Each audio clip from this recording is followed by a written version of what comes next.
Desde o início do ano, o primeiro culto do ano, Deus deu uma direção para nós, 2017, sobre a unidade. Então é muito importante que nós sejamos unidos. A palavra de Deus diz, né, que Jesus, quando ele orou para Deus, antes dele subir aos céus, ele orou, e na oração dele, ele pediu: Pai, faz-nos um. Né? Ou seja, de todas os pedidos de Deus, todas as profecias já se realizaram para Jesus voltar, só falta essa: a igreja ser um só corpo. Porque existem muitas igrejas divididas, um para cá, outro para lá. Então, é um propósito de unidade, né? Quando a gente está unido, todo mundo, evidentemente, se você não pode participar por uma razão maior, a gente entende, mas faz força. Você participa do corpo de Cristo, então esteja presente conosco, a sua família vai ser abençoada. Deus tem, assim, derramado o seu maná aqui para nós, para a igreja, para esse corpo. E cada igreja é uma representação do corpo de Cristo. A igreja de Cristo é uma só. Mas cada igreja, você tem igrejas diferentes. Por quê? Porque as pessoas são diferentes. Ainda isso foi pregado ontem lá em Sorocaba, né? Pela multiforme sabedoria de Deus. Então, tem igreja, várias igrejas que cada um tem um jeitão, né? Uma forma de adorar a Deus, a palavra é a mesma, mas costumes diferentes. Às vezes você está mais acostumado com uma igreja barulhenta, aí você vem aqui, todo mundo meio que atencioso, a palavra não tem muita... Ninguém aqui tem nenhuma... Não temos nada contra orar em línguas, mas assim... Diferente das igrejas pentecostais, né, que são diferentes na forma de como acontece o culto, a igreja batista normalmente ela é mais firme na palavra. Cada um tem um jeito. E Deus se agrada daqueles que seguem a palavra.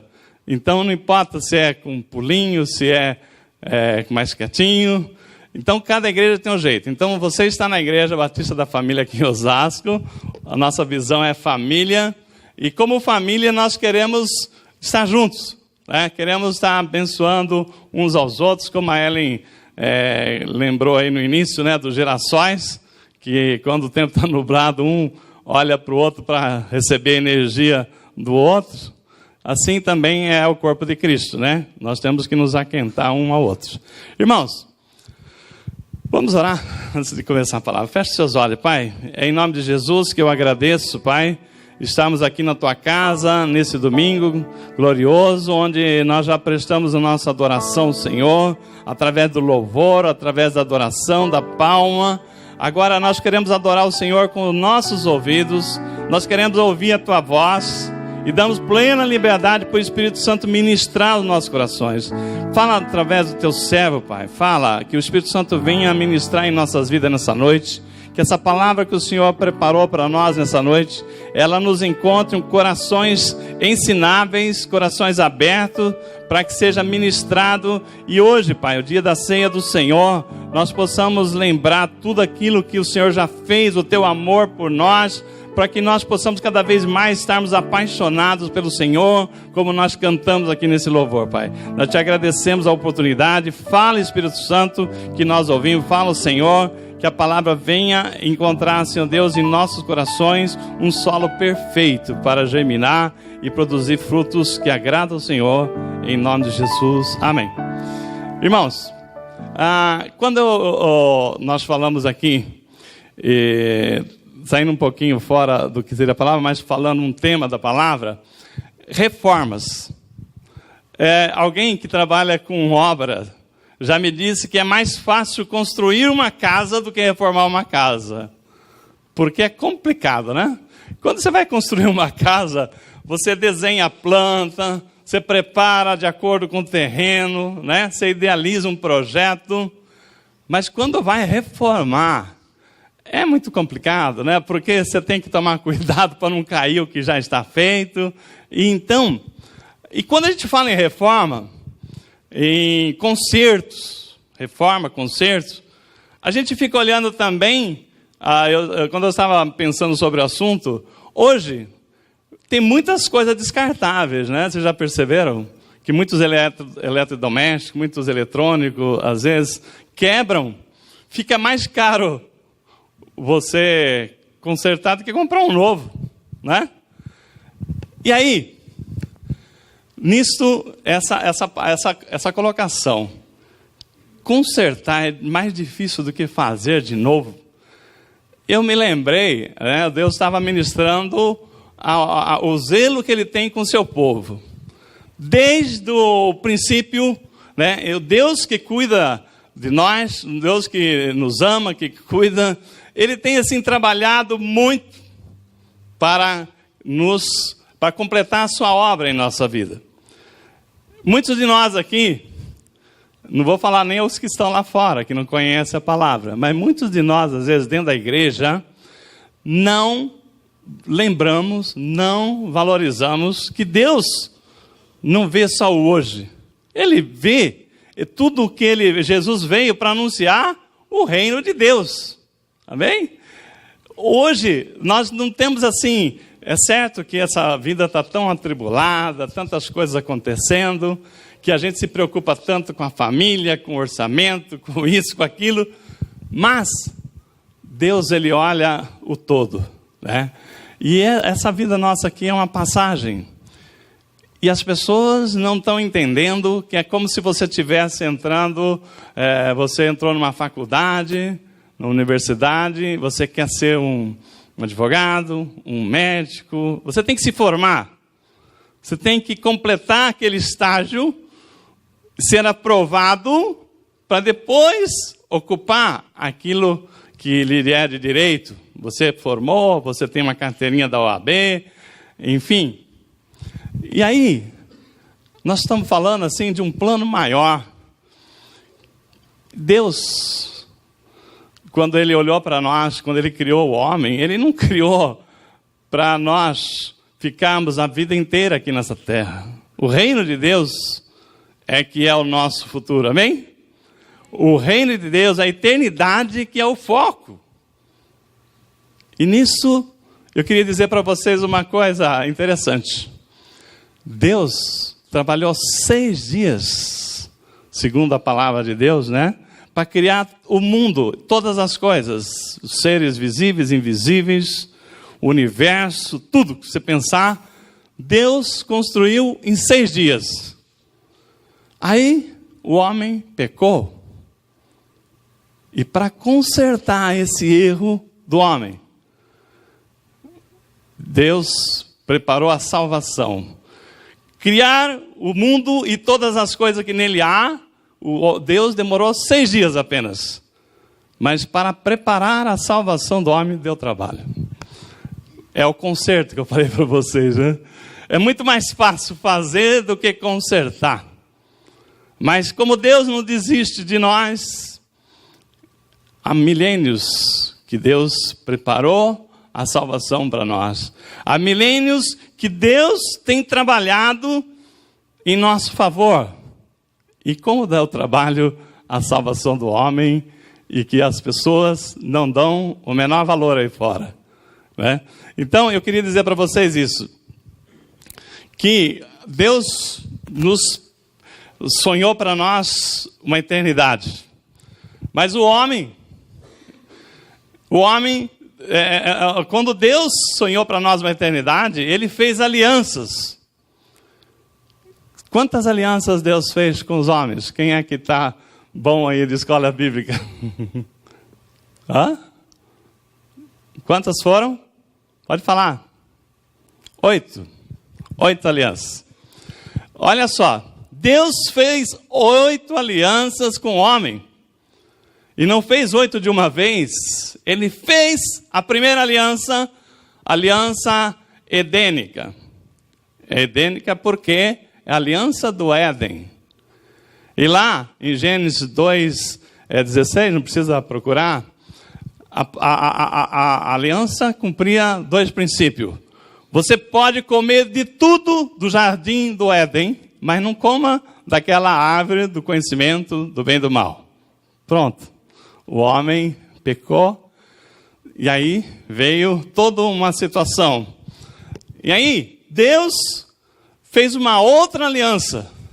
Depois que o homem caiu, Gênesis 3,15, Deus fez a aliança adâmica, que é com Adão. E por conta do pecado do homem, em Gênesis 3,15, ele prometeu que viria o Redentor. Quantos anos se passaram? Olha Deus trabalhando em nosso favor. Gênesis 3,15 fala que Deus construiu uma aliança adâmica, que é o homem sendo resgatado. Ele falou assim, porém inimizade, falou para Satanás. E Satanás estava representado por uma serpente. E ele falou, vai ter duas coisas aqui nessa situação aqui. Primeiro com o animal, serpente, falou assim, ó, por quanto tu foste usado aí, vai rastejar e comer pó. E para Satanás ele falou, porém inimizade entre ti e a mulher, e da descendência dela virá o varão que pisará a sua cabeça. Gênesis 3,15. Aí, depois daquela aliança, Adão teve filhos, Caim, Abel, Sete, e veio uma geração. E a geração de Adão perverteu-se. Deus criou uma outra aliança, a noética, a aliança de Noé, com Noé. Gênesis 9,16. Olha o trabalho de Deus para poder trazer o homem de volta ao plano dele de eternidade. Gênesis 9,16, Deus chamou uma família de Noé, que Deus achou graça naquela família, para ser um novo modelo de humanidade, para a humanidade. E aí veio o dilúvio, aquelas pessoas morreram, Adão começou uma nova geração. De novo, não foi uma geração que atendeu os princípios que Deus queria. Então Deus, na sequência, falou assim, eu vou ter que criar um povo, uma nação, que vai ser o meu povo. Aí Deus chamou Abrão, fez uma aliança com Abrão. E aí, nessa aliança com Abrão, Deus cria a sua nação. Você vai ser o pai de uma nação, o meu povo. Então você vai ser o pai dessa nação. Mas essa nação, perverteu-se também, teve lá as suas variações, e o homem desceu para o Egito, e ali havia uma situação complicada. Deus fez uma nova aliança, a aliança mosaica, chamou Moisés para resgatar o povo da escravidão. E ali, Deus tirou o povo que ficou 400 anos no Egito, tratou aquele povo no deserto durante 40 anos, para trazer eles para a terra prometida. E essa aliança de Moisés, nela Deus deu os 10 mandamentos. Estava ali a tábua da lei. Então ali estava a aliança. Vocês serão meu povo, eu serei teu Deus, se obedeceres.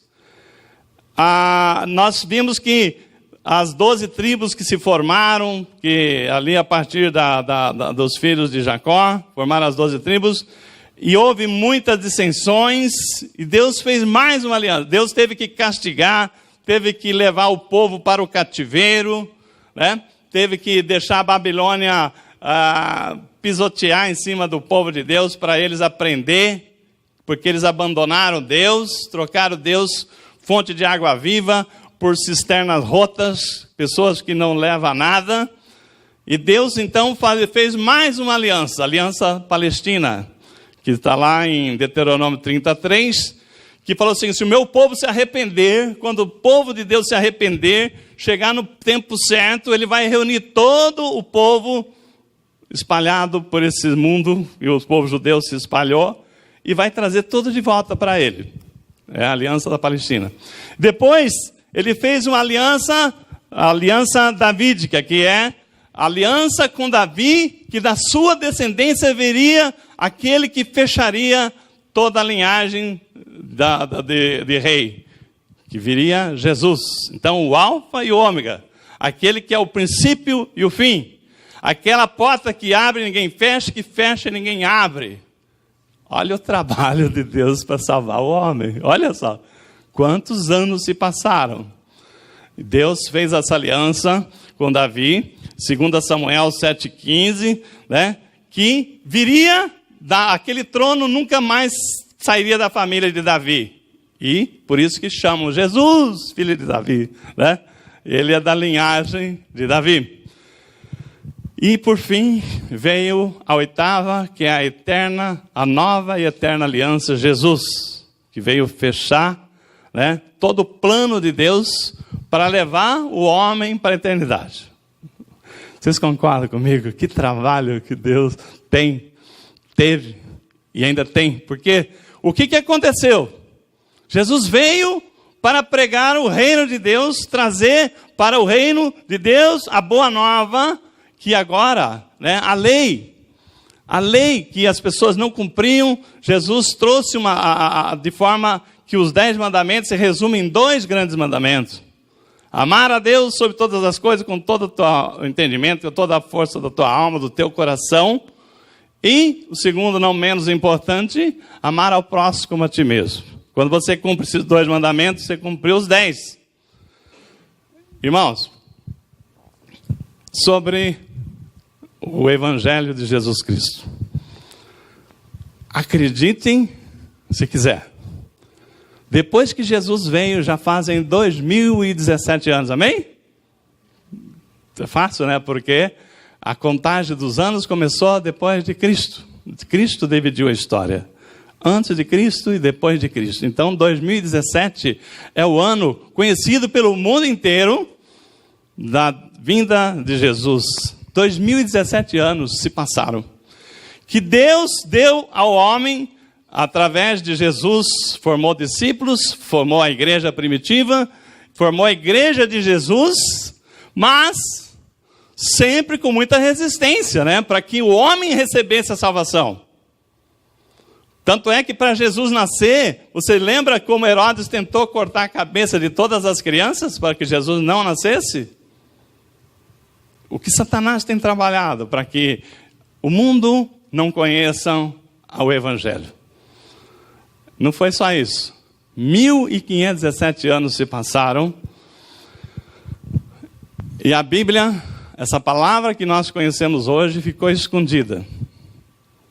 Escondida na mão da Igreja Católica Romana, que escreveu em latim para que as pessoas não soubessem a verdade verdadeira, o Evangelho de Jesus.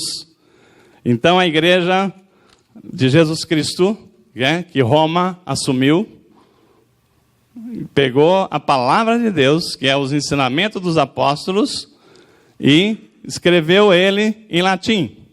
E ficou até o ano de 1517.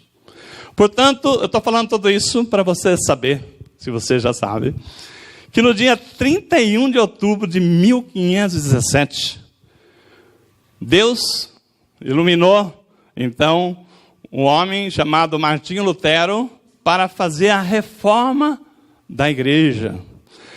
Pegar e enfrentar o Papa, enfrentar Roma e escrever aquilo que estava restrito a uma meia dúzia de pessoas da igreja, os padres, as pessoas que estudaram latim, entender o significado da palavra de Deus. Martinho Lutero, ele foi, assim, passou por uma situação terrível, ameaça de morte, o Papa queria matar ele porque ele tirou toda aquela coisas erradas que a igreja fazia na época, que era vender indulgências, falando que não, que ninguém tem poder de perdoar nada, né? Que Deus já perdoou.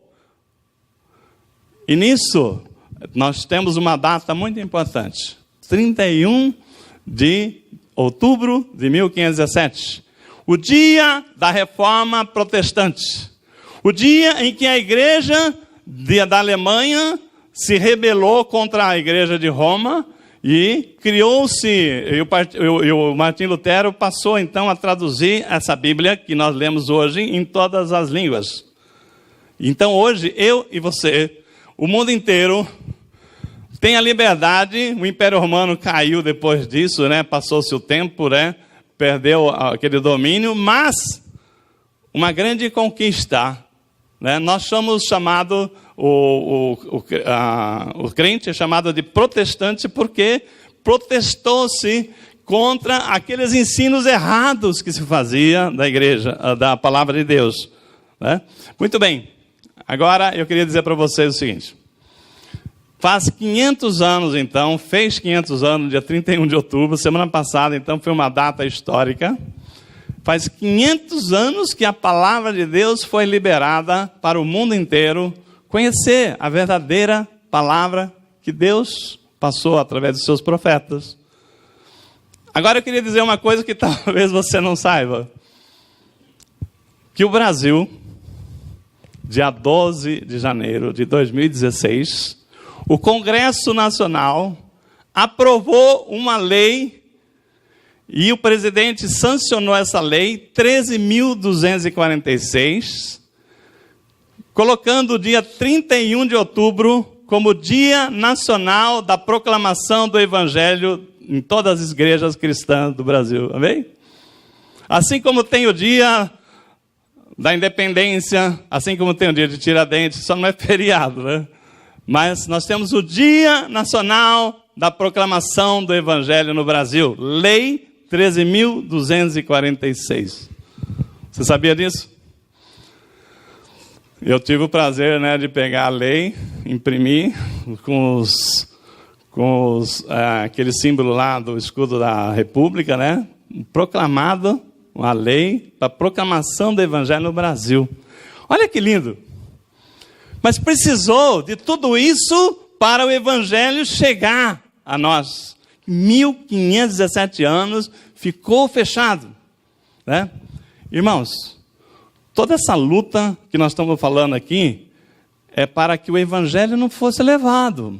Agora já fazem 500 anos, né?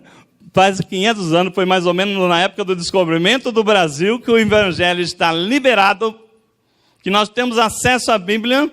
E qual a liberdade? O que nós temos feito dessa liberdade? Não é verdade?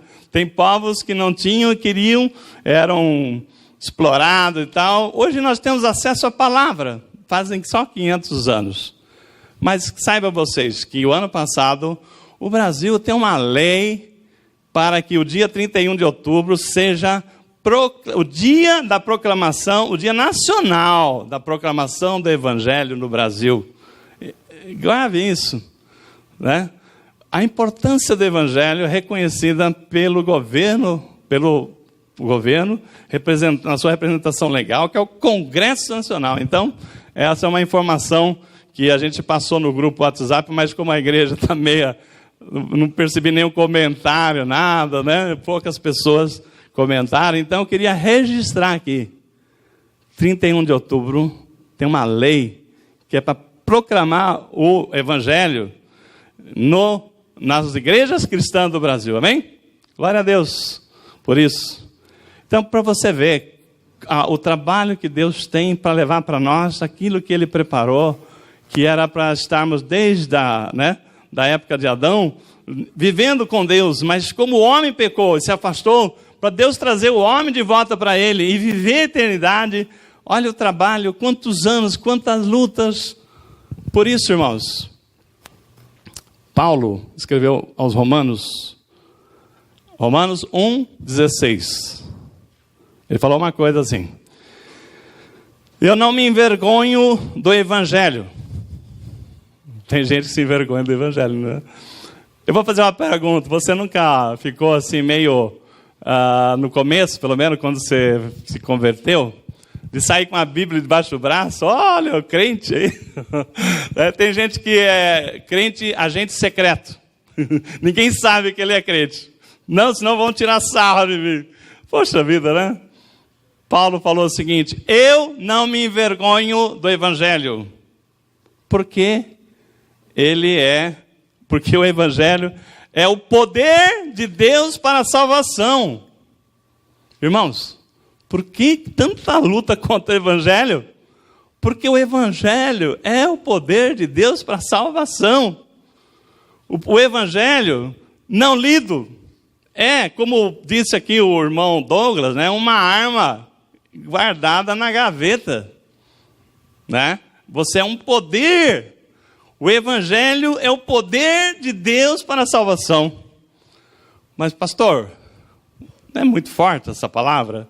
É a pura verdade, porque Jesus é o verbo que se fez carne e habitou entre nós. Então o Evangelho é a palavra. E nós estamos falando de Jesus, é a mesma coisa. Mas como é que o Evangelho, como é que Jesus chega para mim e para outra pessoa e para você? Através da pregação do Evangelho. Então, vamos lá. Nós estávamos falando aqui de quando você fez um propósito de se formar, ter um diploma de nível superior, você teve que ralar, né? Fazer faculdade, universidade, fazer exame, provas, etc. Mas você quer chegar lá. Então, o que é chegar lá? Seria, nós temos advogados aqui presentes, né? Para você entrar lá no fórum, doutor Marcos, doutora Juliana e outros que tiverem aqui formado em direito. Para você entrar no fórum e representar alguém, você precisa estar justificado, não precisa? O que justifica você sentar lá e falar, eu represento esse cliente? Documentos legais. Primeiro, o cartão da OAB lá, a carteirinha da OAB, que você tem um reconhecimento, né, pela associação que rege todas essas normas aí. Então, para nós pensarmos na vida eterna, nós precisamos ser justificados. E aí eu queria dizer para vocês, que quando você abre Romanos 1,16, ele falou isso, né? Porque eu não me envergonho do Evangelho, pois é poder de Deus para a salvação de todo aquele que crê, primeiro o judeu, também o grego. Pois, aí vem, a justiça de Deus. A justiça de Deus se revela no Evangelho. De fé em fé. E como está escrito, o justo viverá pela fé. Oh, glória! Irmão, então nós estamos chegando aqui no tema de hoje. O justo viverá pela fé. Fé em Deus, fé na palavra, fé na promessa de Deus, fé que nós estamos aqui, somos assim, estrangeiros aqui nessa terra, porque nós somos cidadãos do céu, amém? Então, quando você tem fé, a sua vida é diferente. Por isso, a palavra diz que o Evangelho, né, além de ser o poder de Deus para a salvação, ele diz também que a justiça de Deus se revela no Evangelho. Ela vem, é como se ela falasse assim, o Evangelho te dá uma carteirinha de justificado, quando você crê nele. O Evangelho te dá uma condição para você falar o seguinte, eu sou um cidadão do céu. Porque se você falar, eu sou um cidadão do céu, mas não tiver o Evangelho, não fazer parte da sua vida, você vai ser um daqueles que o Senhor fala assim, nunca vos conheci, né? Afastai-vos de mim. Então, por isso, irmãos, tanta luta para estudar a palavra, tanta luta para as pessoas virem na escola dominical, tanta luta para você ler a palavra, para você ter conhecimento na palavra, mas não vamos nos perder. A palavra de hoje, que o Senhor me colocou, isso aqui é um pano de fundo para nós entrarmos na palavra de hoje.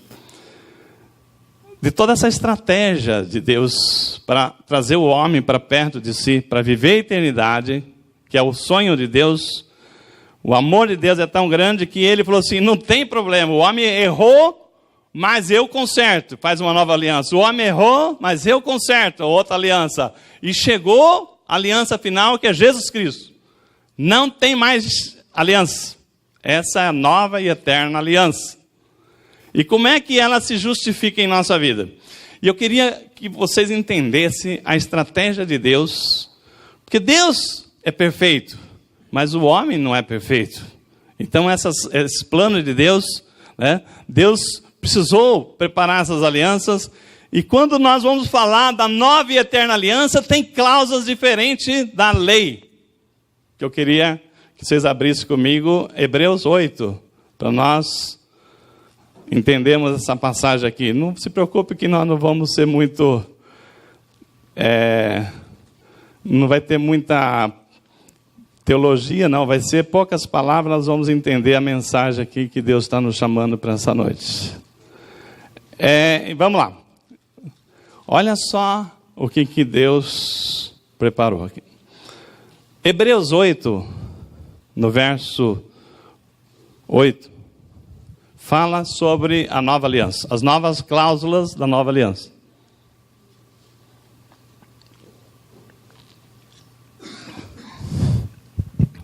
Diz assim a palavra do Senhor: porque ele diz, repreendendo-os: dias virão, diz o Senhor, em que estabelecerei com a casa de Israel e com a casa de Judá uma nova aliança. Não segundo a aliança que fiz com os seus pais, que é a lei, no dia em que os tomei pela mão para tirá-los da terra do Egito, pois não permaneceram naquela minha aliança. Então os homens quebraram a aliança mosaica, né? E eu não atentei para eles, diz o Senhor. Esta é a aliança que farei com a casa de Israel, depois daqueles dias, diz o Senhor. Porei as minhas leis na sua mente, e as escreverei em seu coração, e lhes serei Deus, e eles serão o meu povo. Olha só. Quando Deus fez aliança com Moisés, né, a aliança mosaica, Deus escreveu os 10 mandamentos numa tábua. Era escrito. E aí, também deu a Moisés os 4 livros da lei, o Pentateuco. Né? Então tem lá Êxodo, Levítico, Número, Deuteronômio, né? Que são os livros da lei. Nisso, nós temos aqui a Deus falando assim, através da vinda de Jesus, escreve uma nova aliança. Ele falou assim: já que esse povo se afastou de mim, não seguiu a minha aliança, não gravou aquilo que estava na tábua dos 10 mandamentos, então agora a minha estratégia é diferente. A minha estratégia é: escreverei, gravarei, né, imprimirei na sua mente. Escreverei as leis no seu coração, e eu serei o seu Deus, e eles serão o meu povo. Olha só. Irmãos, Deus está falando o seguinte: estava escrito, Moisés falou, os profetas falaram, mas ninguém ouviu. Agora, Jesus veio para conquistar a nossa mente, o nosso coração, para que a gente saiba quem é Deus. Não é pela lei que está escrito, porque o homem não lê. Mas quando nós temos Jesus, verdadeiramente, a nova aliança tem uma estratégia diferente. Não é Jesus, não é a tábua da lei externa, é dentro de nós. É a nossa mente, né? Assim como Paulo fala em Romanos 12:2, e não vos conformeis com esse século, mas transformai pela renovação da vossa mente. Então Deus vem e imprime a sua lei em nossa mente. Não mudou a lei, mas é a forma dele agora nos conquistar, porque ele fala do nosso coração. Então, nós temos o quê? E ele prossegue dizendo o seguinte, né, nas cláusulas da nova aliança, ele fala o seguinte: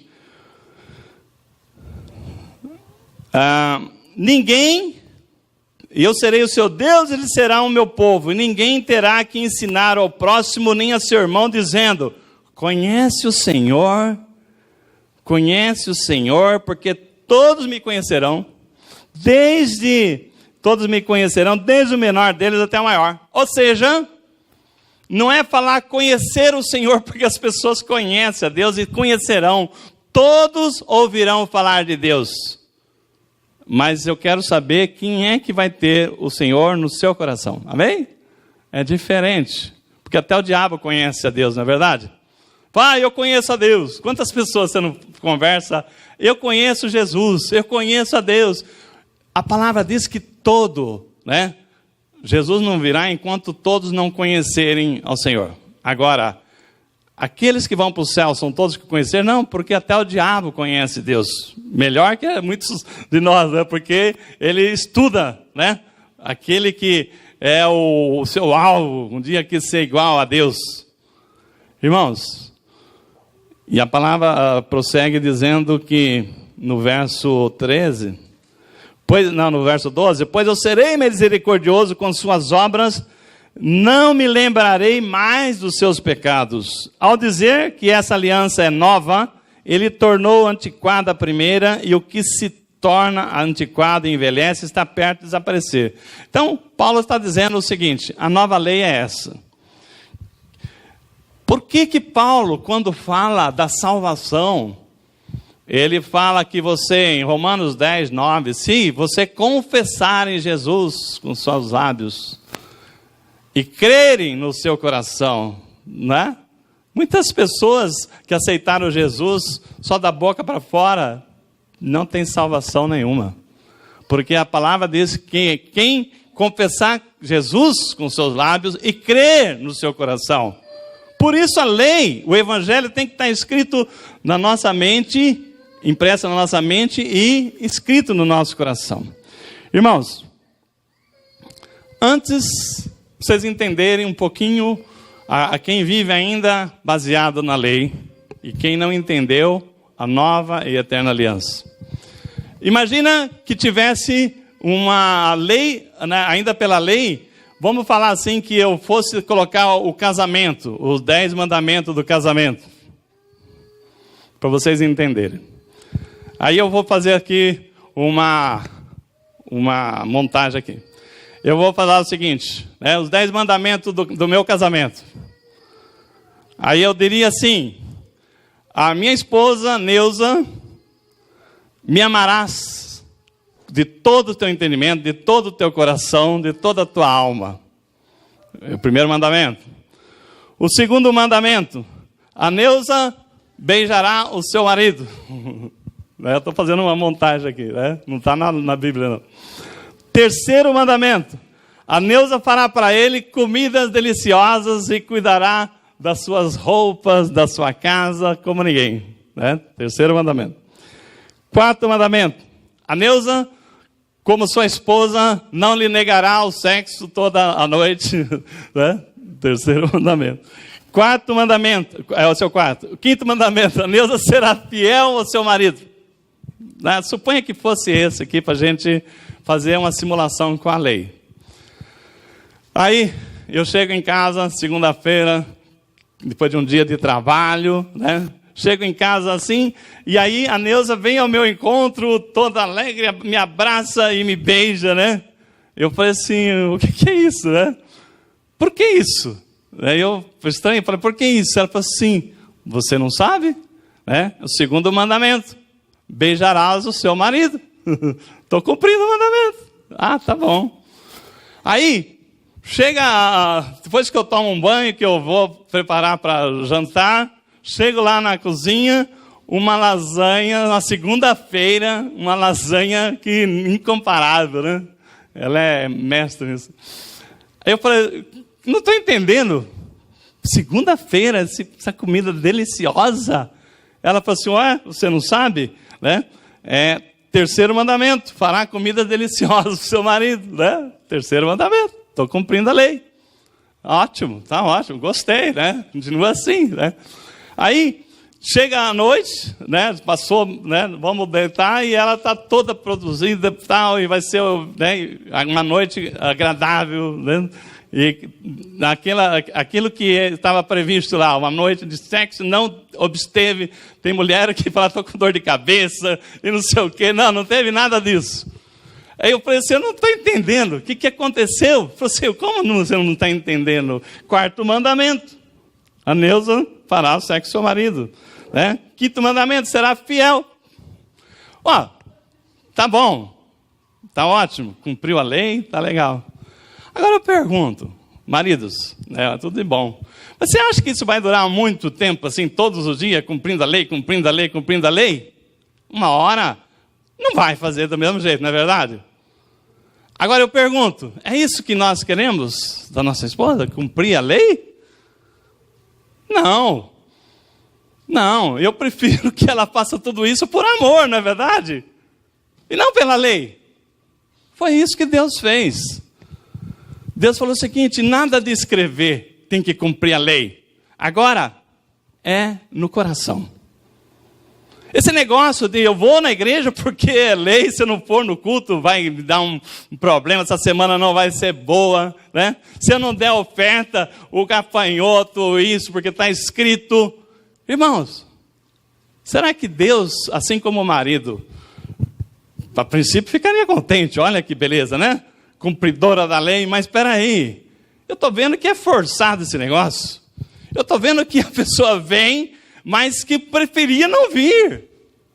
Será que Deus se agrada que a gente faça as coisas porque é lei? Ou, espera aí, esse meu marido, né? Ele sensacional, né?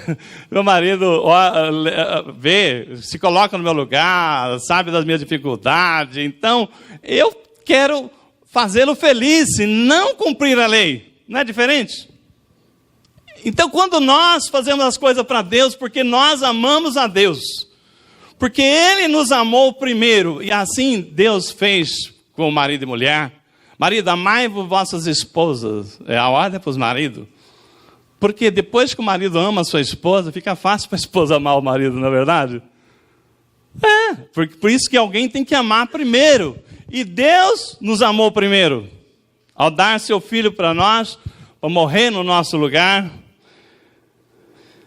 E eu queria dizer para vocês que assim como nós esperamos do nosso cônjuge, que não faça nada porque tem que fazer, mas por amor, por alegria, por fazer feliz, Deus também espera que aquilo que nós façamos, faça por amor. Então, por isso, né, Deus ele não determinou mais na lei, agora tem que estar escrito na mente, mas também no coração. Se nós tivermos vindo à igreja, o que nós fizermos por obrigação é obra morta.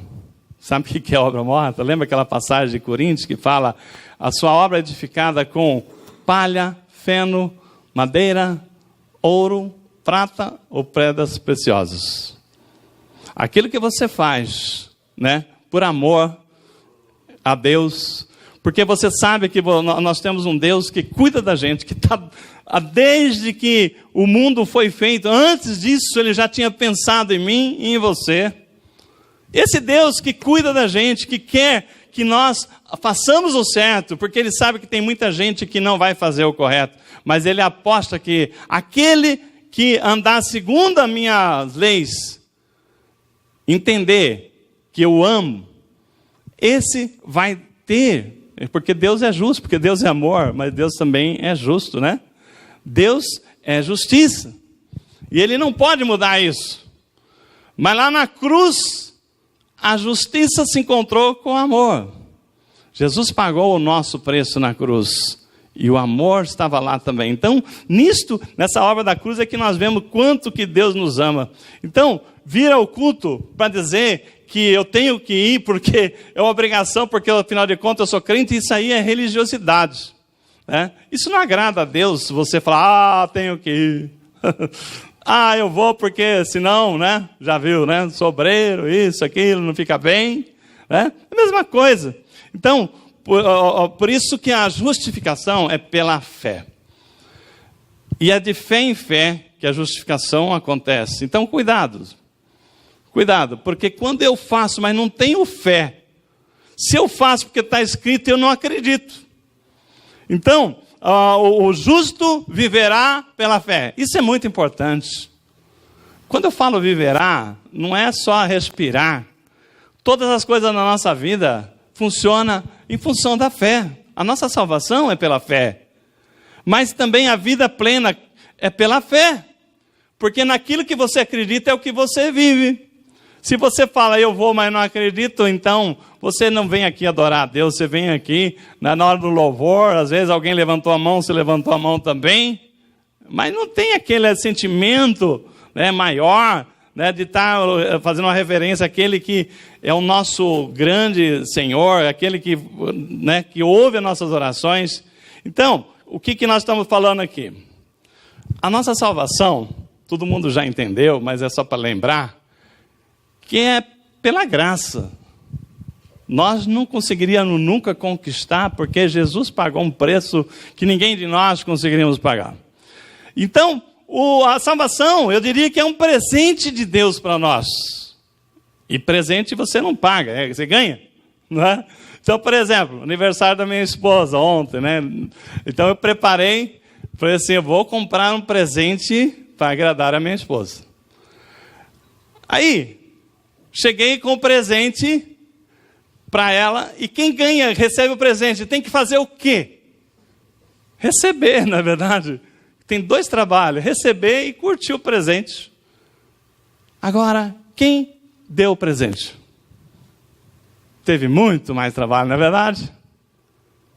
Eu, por exemplo, para poder comprar o presente da minha esposa, eu tive que pensar, né? O que eu compro para agradar minha esposa? Né? Eu não vou comprar um negócio, chegar lá, poxa vida, que coisa chata, você vai comprar esse e tal, né? Então é ruim. Então, primeira coisa, quem ganha não tem que fazer nada, mas quem deu é que tem que fazer. E o que eu falei até agora? O que Deus já fez para nos dar a salvação? Quantas alianças ele não teve que costurar com o homem? Quebra aliança, faz aliança, quebra aliança, faz aliança. O inimigo querendo cortar a cabeça das criancinhas, Deus manda pessoas para desviar José e Maria, né, de Herodes. Irmãos, quando eu fui comprar o presente para Neuza, só para vocês saberem, né, eu tinha trabalho. Primeiro pensar, né? Amar é isso, né? Você se gastar pela outra pessoa, né? Quando você fala assim, vai lá e compra esse negócio para mim, para eu levar. Então não tem valor nenhum. O que você gastou disso? O dinheiro na conta? Nem fez diferença. Um exemplo. Às vezes faz, se você for dar uma coisa cara. Mas aí, o tempo que você pensa, o tempo que eu tive que apertar meu horário de almoço, me programar, sair na rua de terno e um sol quente, né? Irmãos, eu estou querendo dizer que nós não damos valor para aquilo que Deus nos deu. E nós só tínhamos o trabalho de receber e agradecer. É isso. É isso. Deus, embora Deus é todo-poderoso, mas Ele não se cansa de trabalhar em nosso favor. Quantos anjos Ele nos dá ordem para poder nos livrar de coisas que nós faríamos errado, e seria mais uma vez chorando lá aos seus pés. Então ele já fala, calma, deixa eu consertar, não vou deixar ele fazer não. Né? Às vezes você fala, eu quero, ele fala não, porque ele sabe que para consertar vai ser difícil. Então nós servimos esse Deus que nos ama, que cuida de nós, esse cuidado todo, que pensa em nós. Ele conhece cada um de nós, Ele conhece o seu nome, quantos fios de cabelo você tem, quantos quilos você pesa, enfim, tudo. Deus cuida de nós, né? E quanto que nós pensamos nesse Deus que cuida de nós? É o guarda de Israel, que não dormita nem de dia nem de noite, que pensa nos seus sonhos, pensa no seu sono, pensa no seu amanhã, pensa na sua família. Irmãos, o que Ele precisa? Agora, o mais interessante, tudo isso, o que Deus quer? Quando você lê a cláusula da nova aliança, Ele fala assim, eu só quero ser seu Deus e você ser o meu povo. Deus está falando isso. Eu quero ser o seu Deus e você ser o meu povo. E as pessoas estão virando as costas para Deus. Deus não está falando para você se matar, não. É apenas ouvir como que a sua vida pode ser melhor, né? Quando nós andamos segundo aquilo que Ele já viu amanhã. Então, nós estamos vendo aqui o seguinte, né? Que a justiça de Deus é revelada de fé em fé. E quando você fala fé, né? Eu vejo aqui que se você estava aqui no domingo passado, no anterior que eu preguei, a palavra que o Senhor trouxe aqui para eu ministrar, em 2 Coríntios 3,18, fala que nós, como o rosto desvendado, contemplando como espelho a glória do Senhor, somos transformados de fé em fé. Olha aqui.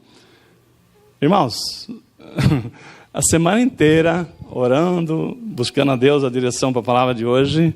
E a palavra de hoje vem falar de novo. Deus trabalha em nós de fé em fé. É como em espelho, nós vamos tomando a imagem de Cristo. E à medida que nós acreditamos. Agora, a palavra fé é diferente de crer. Eu não sabia até estudar ela essa semana, né? A palavra fé, né? Quando fala assim, o justo viverá pela sua fé. E quando você olha a origem da palavra fé, em grego, é pistes. E crer é pisteuo. Tem um uo depois. Por que é diferente? Fé de crer. Para mim é igual. Não, que nem o pastor Rodrigo pregou aqui domingo passado. Fé é a certeza daquilo que não se vê, né? Que está escrito no Aurélio, né? Mas tem uma diferença mais profunda de fé e crer. Crer, você acredita em qualquer coisa. Verdade ou não é? Se alguém contar uma coisa e você achar que aquela pessoa tem uma boa conceito, fala, não, eu acredito, você está me dizendo, por que você não seria verdade? Não é verdade? É lógico que você não acredita em todas as coisas. Mas crer, nós acreditamos em muitas coisas. Agora, a fé, não. A fé vem de Deus só. A palavra diz que a fé vem por ouvir e ouvir a palavra de Deus. Olha, glória. Como é importante a gente pregar o evangelho, irmãos. Você fala o seguinte, né? Olha, para que eu vou falar da palavra? Isso aí já está conhecido, esquece. O evangelho é o poder de Deus para a salvação. Não somos nós que salvamos. Não é você falando, não é a palavra de Deus que vai trazer a pessoa. É ela que vai libertar pessoas. Então a fé é fundamental e ela vem por ouvir.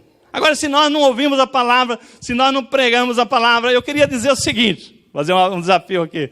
Desafio não, uma pergunta. Dia 31 de outubro, Dia Nacional da Proclamação do Evangelho no Brasil. Você pregou a palavra de Deus? Ah, pastor, eu não sabia. Tá bom, eu mandei mensagem, né? Quem estava no grupo do WhatsApp ficou sabendo. Mandei até a lei. Mas eu não podia deixar de pregar a palavra, porque senão eu falava, e você pregou, pastor? Porque nem toda hora você tem oportunidade para pregar. E eu, como eu orei de manhã, e sabia que aquele dia era o Dia Nacional da Pregação, da Proclamação do Evangelho no Brasil, eu falei, oh, glória, né? Tem que pregar o Evangelho, né? Tem que achar uma oportunidade. Muito bem. Então, eu peguei, como era o dia do rodízio, né? Não pude... eu falei, não pude ir com o meu carro. Até que minha esposa falou, não, vai com o meu. Mas eu falei, não, você tem que tal coisa para fazer, não vou com o seu carro, eu vou pegar um outro carro. Aí eu chamei, né, na última hora eu chamei um carro do Uber e ele veio. Aí, o motorista, e é um cara que trabalhou no banco, e foi conversando, e eu perguntando uma oportunidade. Não achei uma oportunidade para falar de Jesus para ele. Eu falei, não vai faltar oportunidade para eu falar de Jesus para essa pessoa. Na volta não teve jeito. Na volta eu tive que pegar também um táxi. Aí eu peguei um táxi lá do ponto, lá que eu gosto de vir, né, mais pelo corredor do ônibus, tem que ser táxi, né? Aí, a hora que eu entro no táxi, que eu estava assim, né, desligado e tal, aí me chamou a atenção. Um crucifixo pendurado ali na frente, né? Aí eu perguntei para aquele senhor, eu falei assim, eu estou vendo esse crucifixo aí pendurado, né? O que significa ele para o senhor? Aí ele ficou meio enrolado, assim, né? A pergunta desconcertou ele, né? Crucifixo é um crucifixo. Ele pensando, né? Devia estar pensando, né? Ele falou, tá bom. Tá, ele está aí porque... para minha proteção.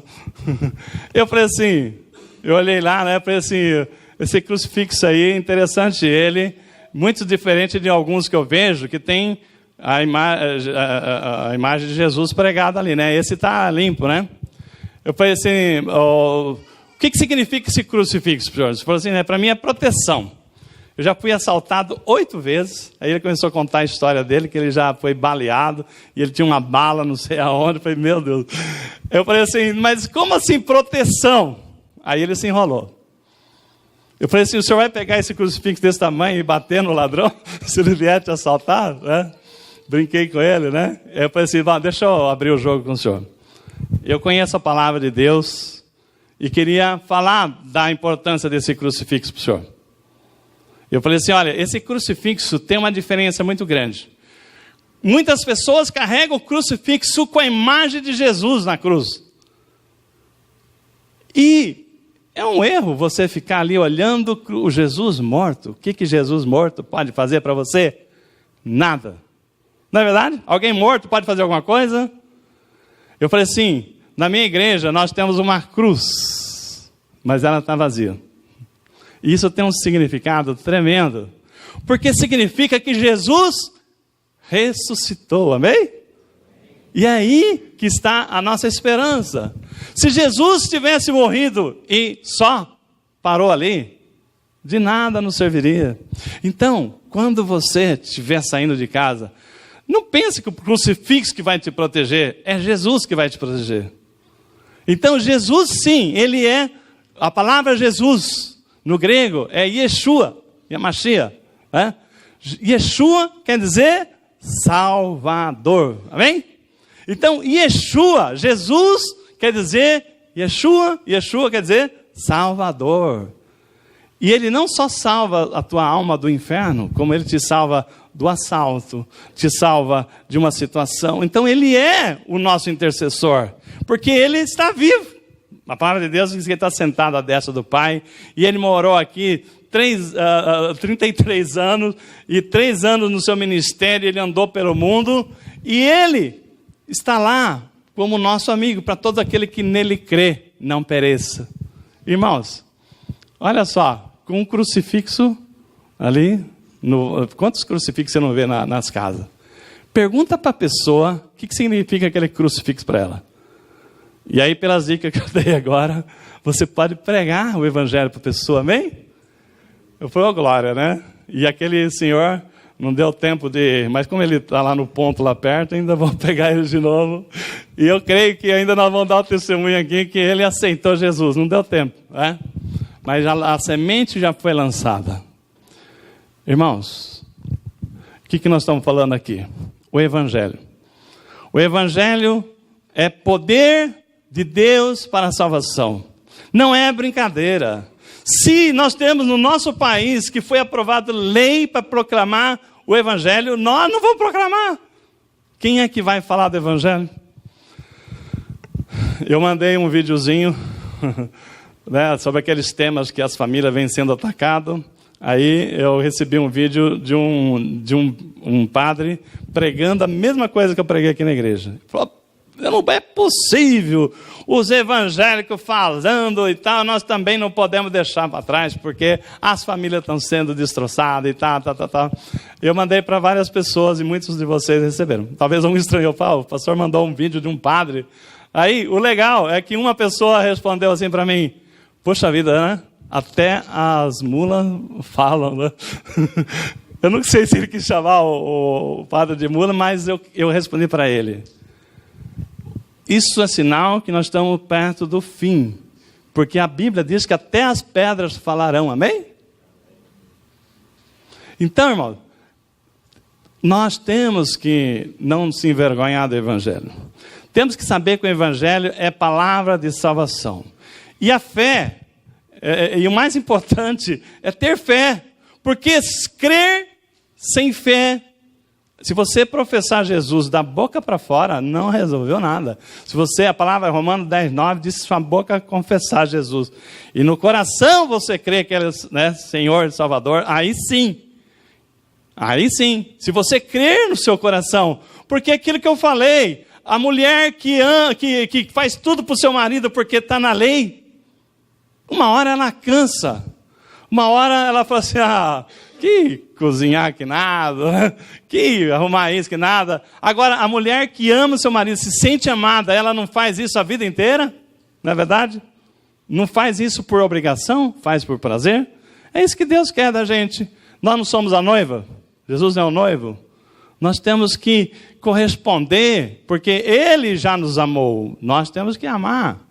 Irmãos, quando a gente fala em fé, para nós caminharmos para o fim dessa mensagem, tem uma passagem, a Bíblia fala que Abraão é o nosso pai da fé. Amém? Ele foi o homem que ele viveu lá em Ur, que as pessoas eram todos pagãos. A família dele tinha Deus de pau, Deus de pedra, Deus disso, Deus daquilo e tal. E ele conheceu o Deus verdadeiro, o Deus invisível. E Deus falava com Abraão e ele ouvia, ao ponto dele crer em Deus, que Deus falou o seguinte: Abraão, deixa a tua parentela, a família sua, e vai para a terra que eu te mostrarei. Ele nem sabia para onde. Eu vou fazer uma pergunta para vocês. Você está aqui morando em Osasco, você tem um negócio, tem uma profissão, tem um emprego, tem isso, tem família, tem escola e tal. E Deus fala assim para você, ó, prepara, pede demissão da sua empresa, do seu emprego, e prepara as malas e vai para a estação, vai para a rodoviária, sei lá, pega, vai para um lugar que eu te mostrarei. Irmãos, nos dias de hoje, que você já conhece a Bíblia, conhece Deus, conhece a palavra, conhece Jesus, é difícil para você tomar essa decisão, não é verdade? Imagina naquela época que Abraão foi o primeiro homem que Deus escolheu para criar uma nação. Deus chamou Abraão e falou assim, olha, vai para a terra que eu te mostrarei. E de Abraão ouviu e obedeceu. Fé. Então Abraão é chamado homem como pai da fé. Ele creu. Ao ponto de quando Deus pediu Isaac para ele, ele não pensou duas vezes, falou assim, não, vou obedecer, porque Deus é Deus. Se ele prometeu uma descendência enorme, o meu filho que demorou tantos anos para chegar, eu vou matar ele, não tem problema, Deus vai me costurar ele de novo, porque Deus é Deus, né? Não teve dúvida. Irmãos, mas esse mesmo homem, que é o pai da fé, ele, à medida que ele obedecia a Deus, à medida que ele andava com Deus, ele ia ficando próspero, né? A palavra diz que ele saiu e o gado dele aumentava, Ló, seu sobrinho, também enriquecia. Mas aí, um dia ele para assim, fala assim, Senhor, de que adianta eu ter tantos bens? De que adianta eu ter tanto gado? Para que eu tenho tudo isso? Se eu não tenho um filho, eu vou deixar tudo isso para quem? Para o meu Damasceno Eliezer, que era o servo dele? Irmãos, o que ele fez? Mesmo sendo homem, o pai da fé, ele olhou as circunstâncias. E ele mesmo sendo o pai da fé, ele titubeou. Eu queria dizer que, e eu e você? Que nós temos a fé, mas não sei de que tamanho, né? Quantas vezes você já ouviu falar que a Bíblia tem mais de 2.000 promessas de Deus e no mínimo uma meia dúzia dela é para você? E você fala, mas como? Como? Eu estou olhando aí, minha conta não fecha. Como que eu sou o escolhido de Deus se a minha casa está uma bagunça? Como que eu posso ter esperança se eu olho no horizonte, eu não sei como é que eu vou pagar essas contas, eu não sei como é que eu vou arrumar um emprego, eu não sei como é que eu vou fazer com que o amanhã eu consiga estar firme, a minha saúde. Irmãos, é terrível. Mas eu queria dizer que Deus chamou Abraão para fora. Quando você fica, né, dentro dessa mesma visão que Abraão estava lá, como Como? Eu já tenho 80 anos, Sara é estéril. O senhor fala que vai me dar uma nação se eu não tenho filho? Como é que eu vou ter uma nação? Né? Como é que pode? Vocês lembram quem fez o curso de casados para sempre conosco? Nós cantamos um hino que fala assim: não olhe as circunstâncias, não olhe o teu amor, teu grande amor, não me guio por vistas, alegre estou, né? Lembra dessa música? Aí eu vou fazer uma pergunta: você tem fé? Se você tem fé, Deus está falando, não olhe as circunstâncias, porque Deus é Deus. Deus, Ele é poderoso. Eu não sei como Ele vai fazer, mas, irmãos, você crê no Deus ou nas circunstâncias?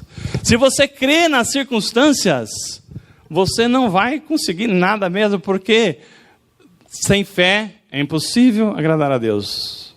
Mas se você olha para Deus, não me guio por vistas, eu não olho as circunstâncias. Olha para o amor de Deus. Olha para o que Ele já fez por nós. Se Ele já deu Jesus, o seu melhor, o que você está pedindo para Deus? Né? Aquilo que você precisa. Eu não sei, mas é tua fé que vai te resolver.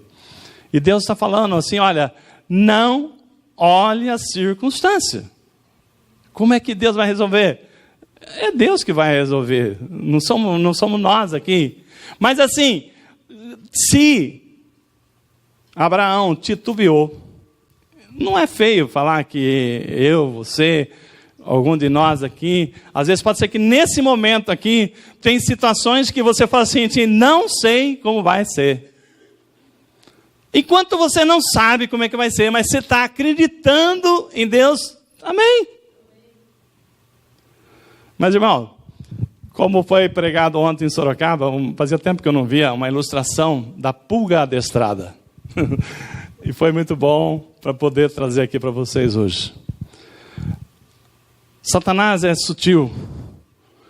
A palavra diz que ele já está debaixo dos nossos pés, está derrotado, amém? Mas ele não quer que você tenha a altivez de olhar para o alto. Ele está lá embaixo, ele quer que você adore a ele. Então ele vem com opressão, e você vai abaixando, vai abaixando. Daqui a pouco você está beijando Satanás. Deus falou o seguinte: vem para fora, Abraão, olha para o alto, vê quantas estrelas tem lá, se puder, conte. A pulga adestrada é pessoas que Satanás já conseguiu cravar que a circunstância é maior que Deus. O que é a pulga adestrada? Uma pulga pode pular a mais de 2 metros de altura. Pum, né? Mas o adestrador de pulga, ele coloca ela numa caixa de sapatos, né? E ela bate a cabeça, ela só consegue pular aquela altura. Se você tirar ela da caixa de sapato, ele fica ali. Mas aí o adestrador vai diminuindo a caixa, até colocar ela numa caixa de fósforo, que ela não consegue nem pular, ou então, daqui a pouco, essa pulga, você solta ela, não pula mais, né? Eu não sou capaz de pular. Acostumou o que o adestrador colocou. Então, essa situação que o país está vivendo, essas crises, nós vamos nos acostumando tanto a essas notícias ruins, que nós vamos sendo colocados como pulga dentro daquela caixinha ali. Então, o potencial que Deus nos deu, nos chamou, e Ele tem um propósito para mim e para você, que nós podemos fazer milagres nesse mundo maior, igual o maior que Jesus fez. Você tem que ter ousadia de orar a palavra de Deus. Você tem que ter ousadia de chegar no seu particular com Deus e falar: Senhor, eu oro na tua palavra para que ela se cumpra na minha vida. Você não está xingando a Deus, você está orando em concordância com a palavra. Não seja uma pulga adestrada que você não confia mais no poder do Evangelho. Você acha que isso aí já passou. Eu e minha esposa, desde quando nós começamos o nosso ministério, se eu falar para você quantos milagres Deus já operou na nossa vida, assim, em outras vidas, através das nossas vidas, é tremendo. A gente não vai ficar contando. E eu não sou melhor, nós não somos melhor do que ninguém, porque Deus quer que nós sejamos seus embaixadores aqui na terra, e não pulgas adestradas, amém? E hoje, nós vamos cear. E a palavra diz que a cear é trazer à memória, né, o que Jesus fez por nós até que Ele venha. Todo mês, primeiro domingo do mês, nós ceamos. Eu queria que você se lembrasse do presente tremendo que Deus nos deu, ao deixar que o seu único filho morresse no nosso lugar. Um preço que foi pago, que você não faz ideia, o que Deus sofreu, o que Jesus sofreu, o que Deus tem feito por amor a nós. E nós, que amor que nós temos com Deus. Eu me emociono só de lembrar, o pastor Rodrigo talvez se lembre, um videozinho que trouxe, de um hino que gravaram, uma história real, de Vai Valer a Pena, lembra? Vocês conhecem isso aí? Não lembro bem a história, faz muito tempo, mas um operador de linha de trem, ele tinha que virar lá o trilho para o trem passar lá e tinha uma ponte. Eu não vou mais ou menos isso aqui, talvez não seja exatamente dessa forma. Eu sei dizer que nesse dia o filho dele foi lá com ele. E o filho dele, e ele tinha que desviar o trem. E o filho dele foi lá com ele, e o filho dele brincando lá, enroscou o pé lá no trilho, uma coisa assim. E o trem vinha vindo, e ele tinha um trem com mais de 1.000 passageiros. E o filho dele.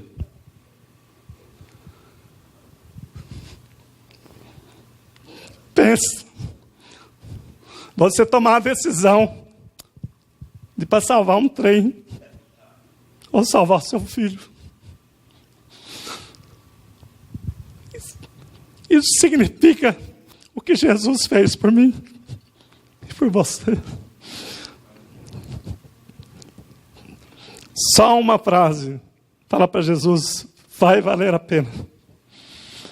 Vai valer a pena porque Ele fez tudo o que precisava. Aquele pai, ele perdeu o seu filho, mas ele olhou para os passageiros que iam seguir vivo com a sua família. E ele falou, olha, estou sofrendo, mas salvei milhões, milhares de pessoas.